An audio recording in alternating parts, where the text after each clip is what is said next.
So greetings from Pennsylvania once again on a snowy late December day.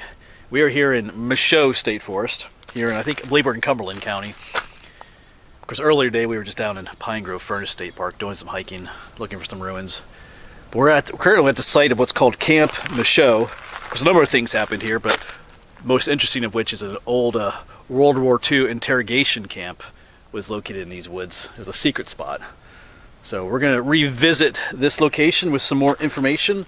A viewer recently sent me a book about the camp. It's like a self-guided walking tour. It's got some pictures in it and stuff. So when we get to some of these ruins, we'll be able to show you a few pictures in the book, show you what things, actually give you a perspective what things looked like back then. Yeah, so I had filmed here in the past, but I didn't have as much information back then when I first filmed. I know I had read stuff online. I believe I tried to print the map out or something like that, but I couldn't. It wouldn't. Either my printer wasn't working or the website wasn't working. So I was kind of exploring a little bit blindly back then. But now I'm better equipped. And I think they have a lot more signage up here too. The sites are marked a lot better. But it's an interesting story. There's one. There's one information board right here. I'll try to follow the guided tour in here as I go from marker to marker. There's some really interesting stuff out here. There's old German graffiti, I guess you'd call it, where they carved into some of the concrete, things like that. We might visit one of those first. We'll see. But yeah, it's really cool out here. All right. So just for a reference to where we are, out that way is Michaux Road. That will take you down to Route 233. But this right here is Bunker Hill Road, and there's parking right here. I think there's some parking up a little bit further. And right here is Marker 1. You're going to follow the markers. And I got some information here about Camp Michaux, going back to 1785. Yeah, it used to be a farm. It would feed the people working at Pine Grove Furnace. Then it was part of the CCC, Civilian Conservation Corps. And then from 42 to 45, it was used as a interrogation camp. Over 7,000 German prisoners of war, plus about 160 some Japanese POWs were here. Then after the war, it was a church camp, actually. Like a youth camp until 1972. So it goes from being prisoner of war camp to a youth camp. And today it's just part of Michaux State Forest. So you have the Bunker Hill Farm era, the CCC camp era, the POW camp era, and the church camp era. Yeah, so a lot went on here. And most of the buildings were used during those different phases. You know, the War Department used a lot of the CCC buildings, and then the youth camp used a lot of the interrogation, prisoner of war camp buildings for their youth camp. So, but each successive usage did add a few things. I think the youth camp added a swimming pool to the area as well. So it's kind of an amalgamation of all these different eras. So let's start the tour. Let's quit yapping. Well, we're gonna do a lot more yapping anyway, but let's start the tour. And since we're here at Marker 1, I should mention quickly too that there were two separate compounds for the POWs. I think on the other side of the road was Compound 1, which is the larger one. I had a total of like 4 guard towers, and I think on this side was Compound 2, which had like 2 guard towers. I think I got that right, but yeah, let's get going. Let's get exploring. Yeah, so right here by Marker 1, during the CCC era, there were a number of garages and gas stations in this area, and all around in here. And just to the north, looks like there's a foundation right here, was Compound 2. I think this is the compound where the officers were going to be located, prisoners that were officers. You can see a foundation here, going all the way up through there. I'm not sure if that's this building right here or not, but could be. And up a ways, you might be able to see the ruins of ruins of an old barn up there. We'll get there a little bit later. So yeah, here's one of the first foundations. Compound 2.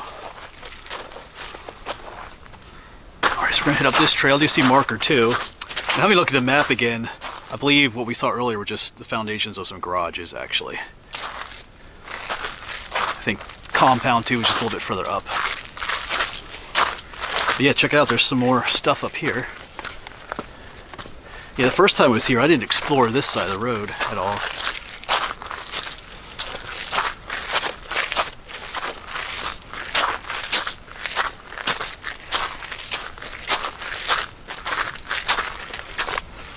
just some more old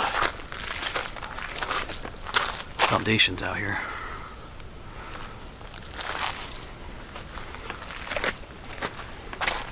Alright, so somewhere up here are the ruins of the old farmhouse. Of course, here's a paved section of road coming through here. I'm just going to keep going up on this trail.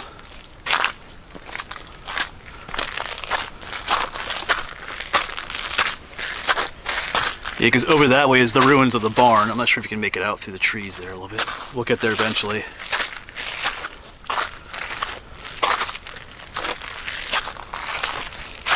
Alright, so I'm not exactly sure where, if there are any foundations of the old farmhouse still around, but there's kind of a picture of what it looked like. I should probably show you the front of the book. Here's what it looks like, revised.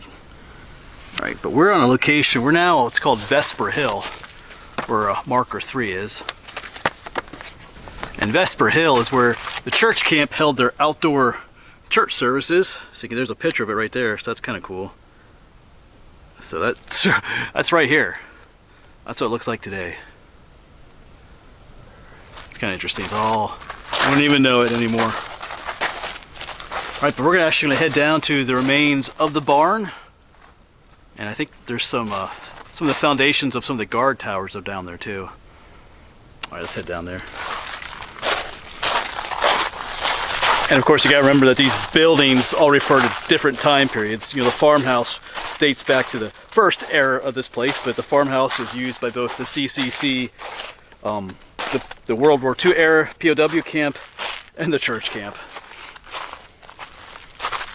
So it wasn't always a farmhouse. It was used by all of them. So you just got a kind of whole mixture of history here, all mixed together. It's kind of cool. But it can get kind of confusing too, I guess. So let's head down to the remains of the barn. Yeah, years ago the barn wall is still up. There was one part of the wall still up that you could see, but it collapsed some time ago. Alright, so we are approaching the remains of the barn, and the supports of one of the guard towers for Compound 2 is right up here. But I do want to point out, this book has an amazing map in here as well. Of course, it has all the numbers for all the markers that we're visiting, and where all the buildings were. And there's, on the next page, hold on a second here, let me flip over quick.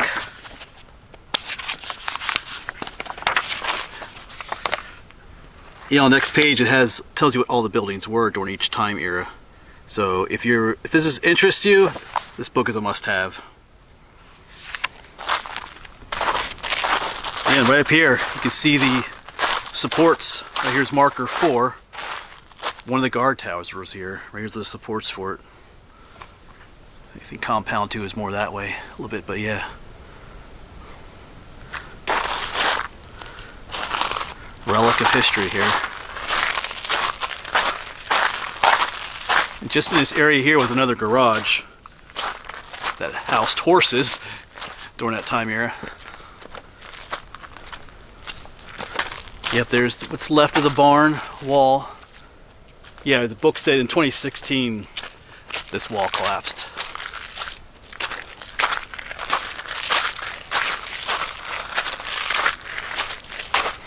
Yeah, this is all that's left of it. And most of the collapsed part is laying down in there. Alright, so we're going to continue on this way. I think marker number 5 is up here, and the remains of the other guard tower are up here.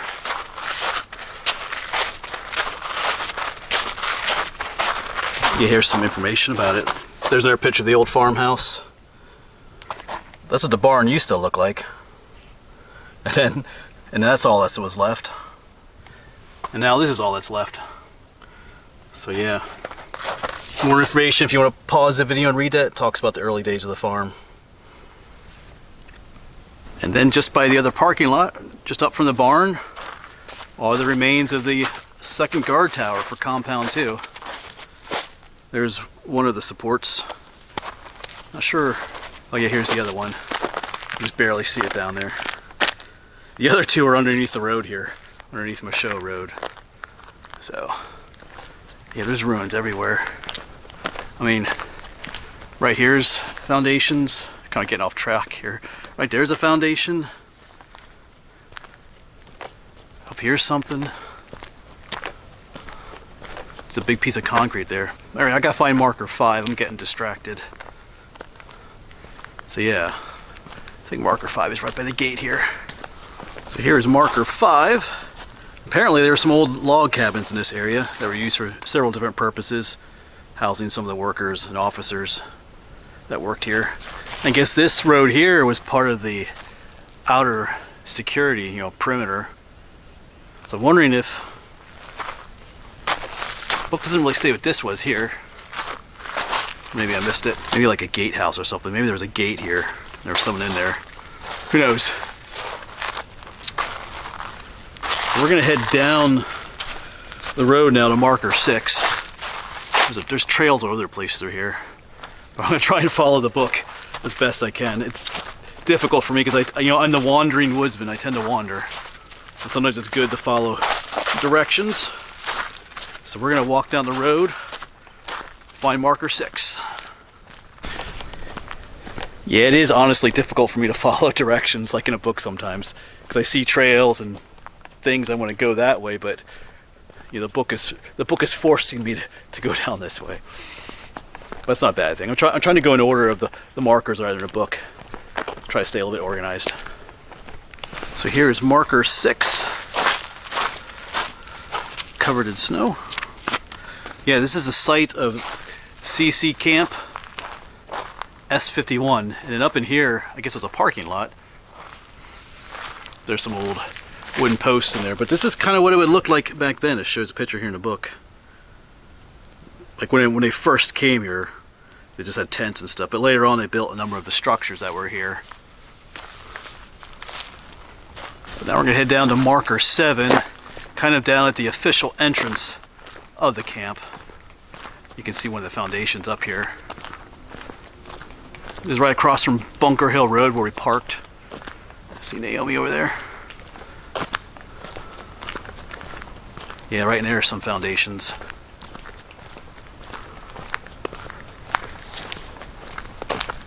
And here is the main entrance to the camp. Of course, there's a sign over there for Camp Michaux. Kind of talks about some stuff we've already mentioned. You can see the old paved path going up through the trees there. But this building over here, like many of the buildings, served multiple purposes. For the CCC, they're the ones that built this building. This was the forestry office. There's even some steps over here going up so. And during the World War II era, this is where the interrogations took place, in this building here. Trying to get information from those German and Japanese soldiers and officers.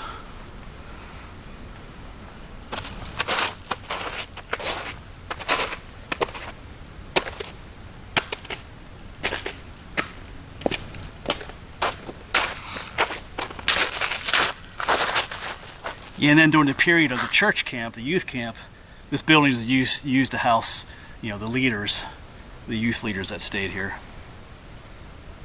I think it was also used as a meeting place for the Appalachian Trail. I think they had some meetings here, but then the building burned down at one point. So here's what the ruins look like now, but we have the book to show us. Black and white photo, maybe a more modern photo from probably from the 60s or something. So that's what it looked like. Now, this is what you have here. All right, so we're going to continue on down the entrance road to marker number 8, which is pretty cool. I remember finding this the first time I was here. It's just right up here. Yeah, right up here is marker 8. But yeah, just even down here, you see a trail going down that way. There's a foundation right there. Just right down there. Stuff everywhere. But here's marker 8. Yeah, what is this? A big blob of concrete. It's kind of what it is. But there's writing on here, which you can barely make out. It says POW on there. But fortunately we have a map. I mean, not a map, but a picture of what it looks like. A little bit enhanced a little bit. It says Pine Grove POW.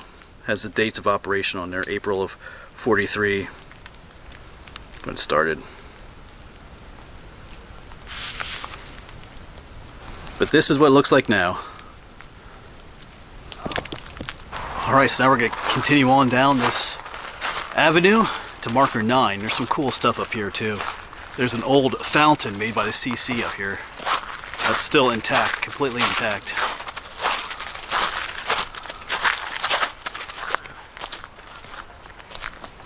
Yeah, so marker 9 is just up there, but I think if I'm reading the map correctly, this is the remains of the recreation hall down here.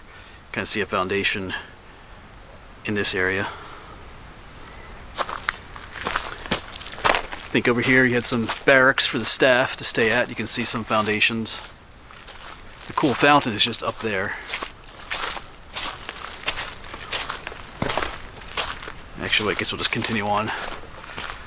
Go up to the fountain this way.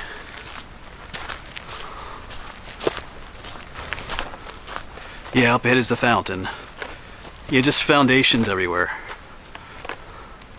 You can spend all day here trying to figure out what's what, but I don't want to make a 2-hour-long video, so we're going to focus on some of the highlights, I guess. But yeah, here's the fountain. Still fully intact. I mean, it doesn't work anymore, but it's still fully intact. Beautiful. Yeah, there's some bluish colored stone in there. That's the slag from the iron furnace.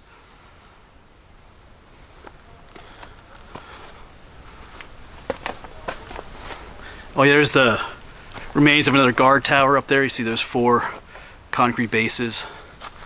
Another foundation right over there. But this right here is pretty awesome. The fact that it's fully intact too. So I'm going to keep following the directions in the book, stopping at the markers, but I'm not going to film what's at every single marker. As I'm looking through the book, some of the markers are more obscure features of what was here. Not that they're not interesting at all, but like I said, I'll be out here forever if I focus on every little thing. If this piques your interest, come out, buy the book and come out here yourself. So we're gonna try and focus on some of the more highlights, the cooler stuff, I guess you could say. Not that the little things aren't cool either, but all right. For instance, here at marker 10, there's just a little concrete thing with a metal thing right there, which may have been where a gate was, and that was where the gate post went in the ground. So just little remnants like that. And I should mention too, you can more than likely find these same maps online and a lot of this information too on different websites. So if you want to know more about some of the different stops I'm making, by all means you can do that. You can check out things online. And up here at marker 11 is just another decorative feature, kind of half buried in the snow, or hidden. Looks like a star shape. Some more of that blue slag on it, some quartz. Almost looks like you could stick a flag in there or something. But all kinds of trails head off all over the place here. More foundations.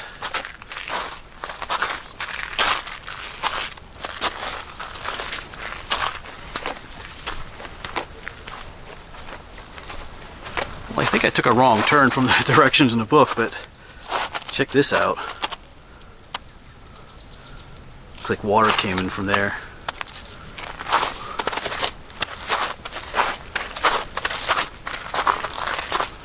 More foundations.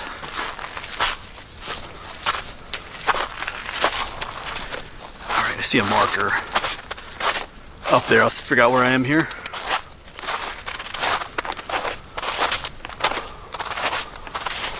Yes, this is marker 15. And during the World War II era, this was the German mess hall.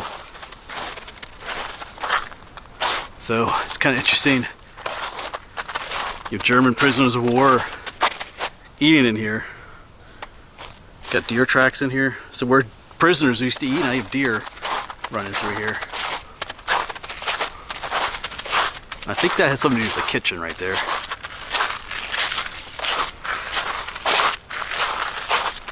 If those soldiers are still alive today, which I doubt they are, if they could come back here and visit and see what the old mess hall was like, where they used to eat, although they were maybe not the happiest memories, they were prisoners, but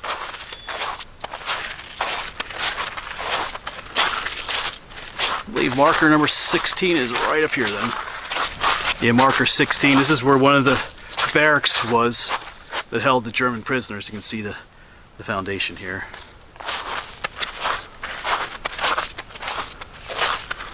Yeah, so you'd have numerous, probably just like rows of beds in here, bunk beds or something like that. See the posts over there would hold up the other side of the foundation.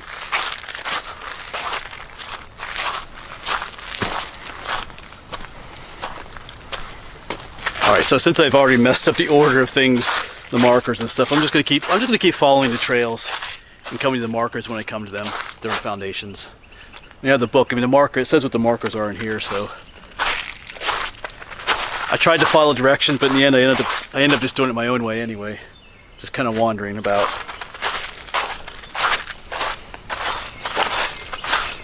And we've stumbled upon marker 17. So there's a number of things around here.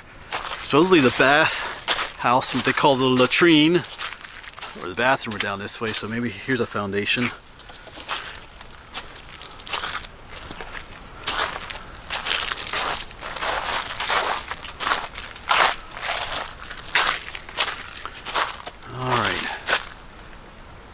Let's turn around because I think there's, well, I see the old pond down there. So somewhere up here is something called the Steps to Nowhere. Oh, I see them up there. Remember these from last time too.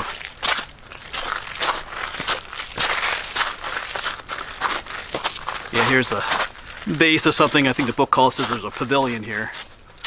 Just up here is the Steps to Nowhere, so let's walk up here together.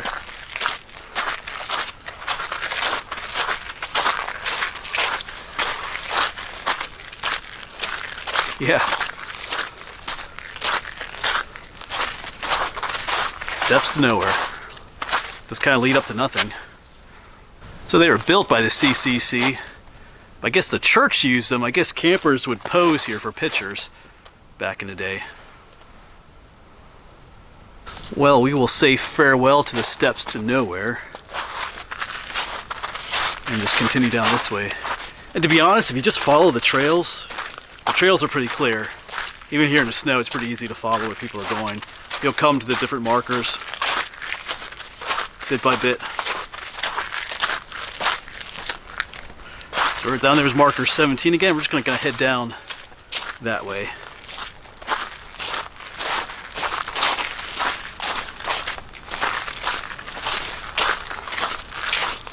Alright, so up ahead is a pretty cool spot. This is the remains of the church swimming pool, or the church camp swimming pool, built in the 1950s. So this is post World War II era. Yeah, you can see the concrete section here. And out there's the swimming pool. Still has water in it. Where all the youth would go swimming.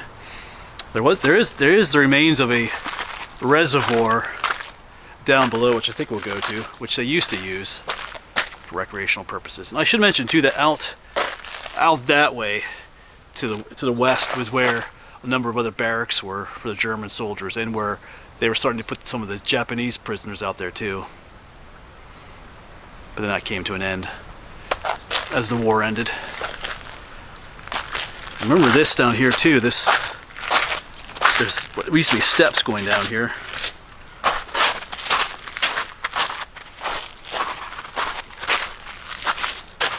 But I went down there before. There's really nothing.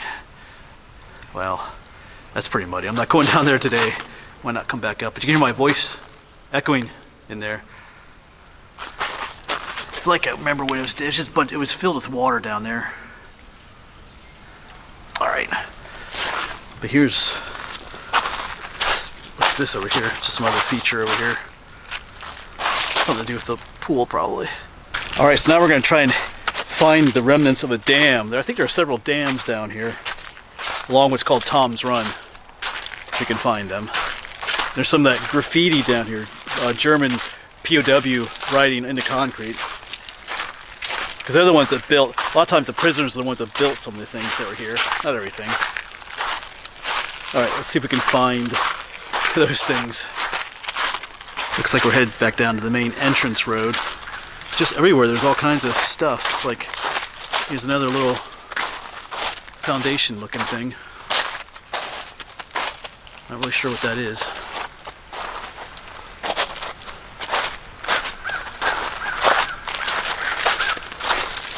Got Mr. Crow out there.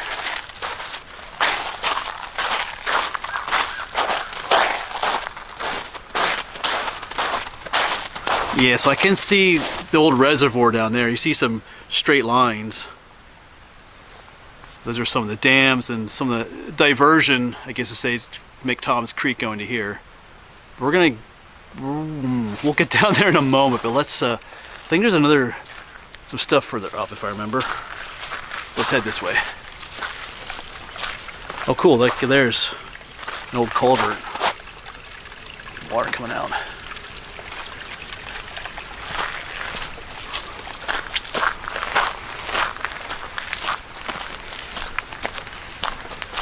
Yeah, so up here is what they call Dam 1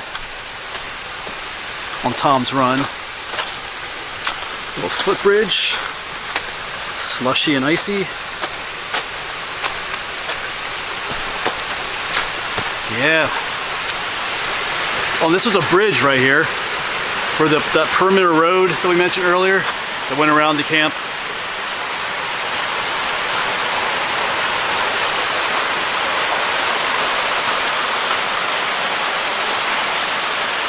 A little waterfall.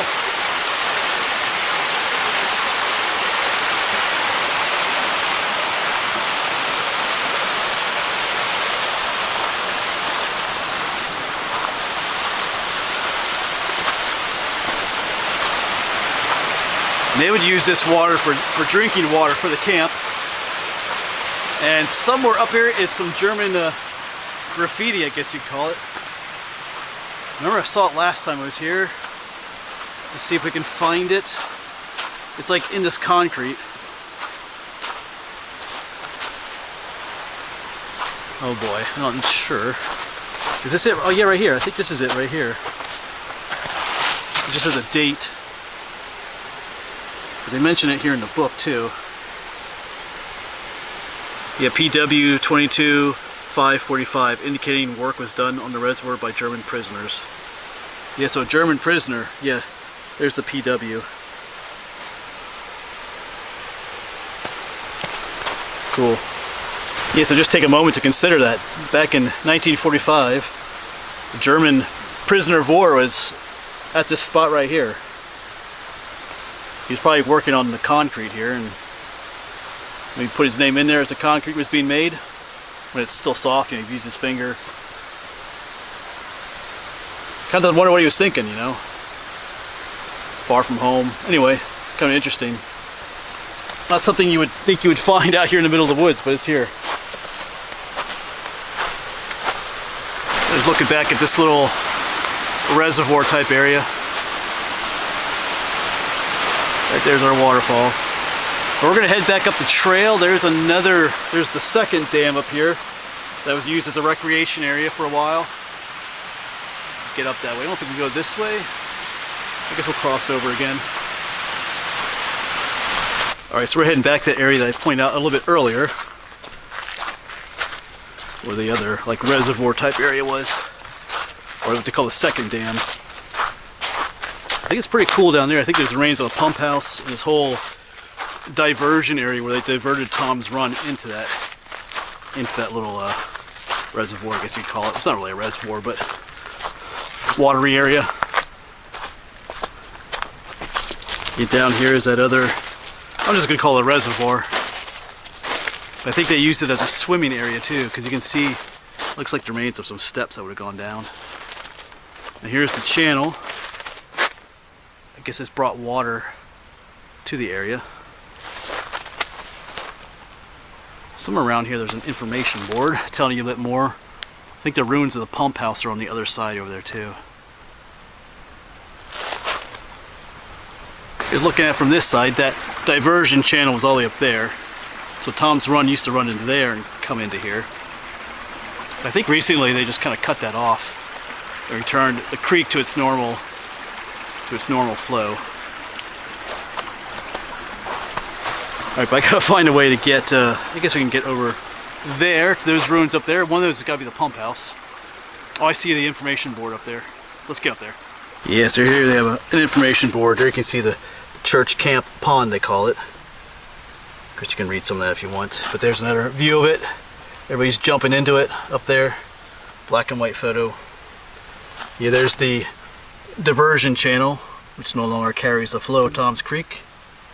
They restored it to its original location. Their old picture of what the CC camps looked like back then.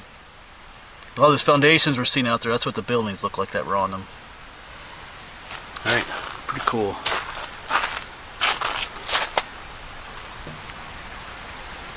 And back behind that marker is the pump house. This would pump water, I guess, from the reservoir behind us up to the camp, the church camp. Looks like some mounts for some engines up there. Or generators or something. There's a hole. Alright, I kind of want to know what that is over there. Let's head up that way.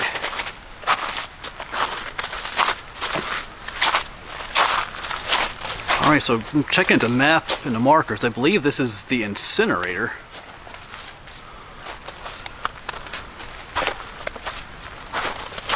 This is where they burn their trash, I guess. Okay, that makes sense. Kind of interesting. I remember the first time I was here, I had no idea what this was. So maybe there's like a little place for to have a fire in there. Probably a bigger building there of some sort on top of that. Or maybe it's just an open air fire thing where they burn their trash. Interesting. And of course down there's the pump house where we were just at. But I guess the main mess hall was up here for the workers. It was a mess hall for different eras during the CCC era, POW era, and the church camp. So you can see the foundation right up here.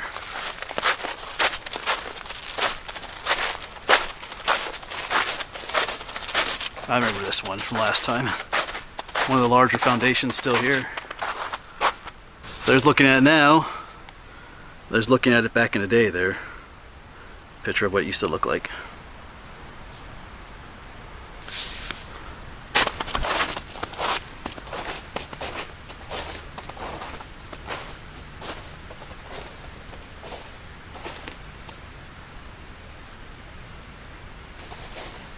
Well, you know I had to look in that hole. Let's go walk up together, take a look in there. You're probably wondering what's in there too. Not a whole lot. Just the underbelly of the mess hall. You can see some of the pillars holding the place up. It's definitely one of the more substantial ruins that's left over. There you go, look underneath.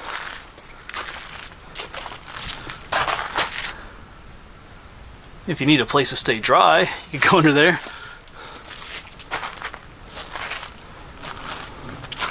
Yeah, there's some more. Just all kinds of blocks and foundations everywhere. Alright, so this is pretty interesting right here. See how this huge clump of trees is uprooted. And look what was underneath them. A foundation wall. You can see the impression in the root ball there. That's kind of cool. Nature was hiding some history. Huh.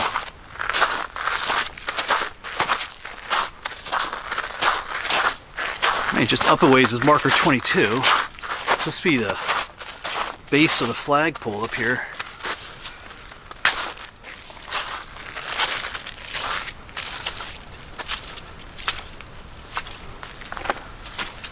Not really seeing anything just yet. Well, I'm not really sure about the flagpole or the base of it. Didn't really see anything up there, but there's a bunch of snow up there, so maybe I walked past it. But anyway, behind us is marker 23. the site of an outdoor recreation area. Let me show you a picture of it here. That's what it looked like back then. And this is what it looks like now.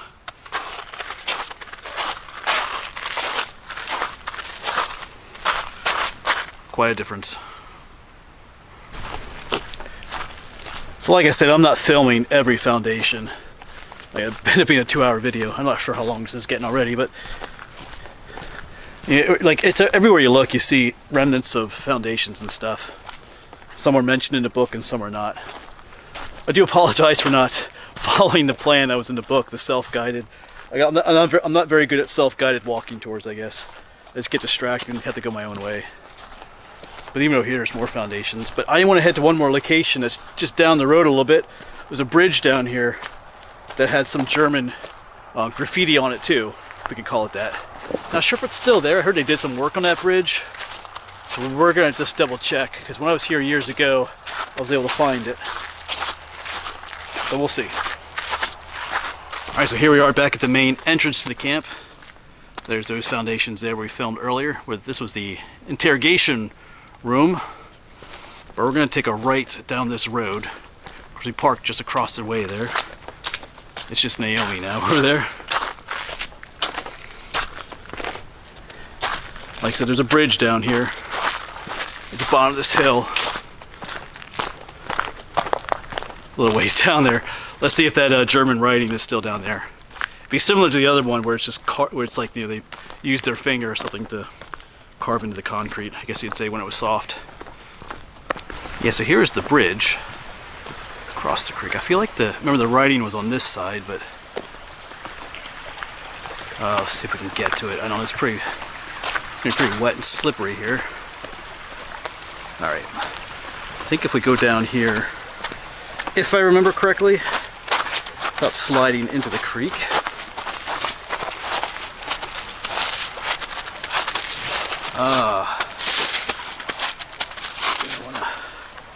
I'm not seeing anything offhand.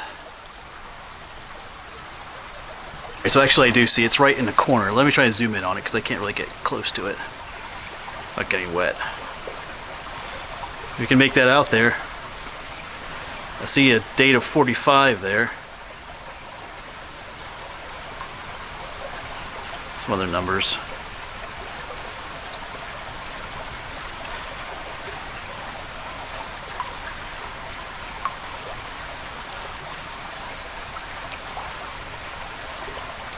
Might be a name over there. Yeah, German World War II POW graffiti. But once again, here's a picture of that book if you're interested in getting it. And then on the back, has some information on the back there. $10. Heritage Publication. So I'm not sure if it's on Amazon or where you can get this. I might look into it a little bit. Put something on the screen then. But it's a great little book if you want to come out here and explore this area yourself. Because like I said, I didn't get to every single thing in this book. There's just so much out here to see and explore. Amazing place. Yes, like I said, just an amazing place out here. Great place to discover and find history, explore history. If you do come out here, just make sure you give yourself enough time to walk around and see everything. You can find that book, or there's maps online too, probably stuff you can print out. But the map is good because it gives you a lot more history than what I mentioned and just other stuff. Alright, but I think we're going to try to stop at one more place today yet here in Michaux State Forest, but for this video, it'll be over. So thanks for coming along, and I'll see you on the next one.